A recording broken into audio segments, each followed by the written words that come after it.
Mixer மாதிரி. So அது வந்து ஒரு 2 கப் எடுத்து வச்சுக்கோங்க. அதுக்கப்புறம் அதுக்கு மற்ற என்னென்ன சாமான் தேவைன்னா முந்திரி பருப்பு, உடச்ச கடலை, அதுக்கப்புறம் வேர்க்கடலை, இது வறுத்த வேர்க்கடலை தான். அப்புறம் கார்ன்ஃப்ளேக்ஸ் 2 பவுல் எடுத்திருக்கேன். இது வந்து மாங்காய் பொடி, amchur powder, try mango powder. இது வந்து நாட்டு சர்க்கரை, நான் வெள்ளை சர்க்கரை போடுறதுக்கு பதில் நாட்டு சர்க்கரை போட்டிருக்கேன். கடைசியில் கருவேப்பிலை. அப்புறம் இதில் வந்து மசாலா பவுடர் போட்டிருக்கேன். மிளகாத்தூள், தனியா, சீரகம், சோம்பு, அப்புறம் பெருங்காயம், அதெல்லாம் போட்டு வச்சுருக்கேன். அப்புறம் ரைசின்ஸ், திராட்சை, உலர் திராட்சை.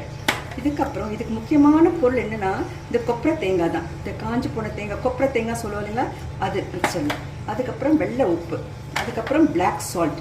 அதான் இதெல்லாம் போட்டு நான் ஒரு மிக்சர் பண்ண போகிறேன். இதை நான் எப்படி பண்ணுறேன்னு பாருங்கள். ஃபஸ்ட்டு முந்திரி பருப்பை வறுத்துக்கலாம்.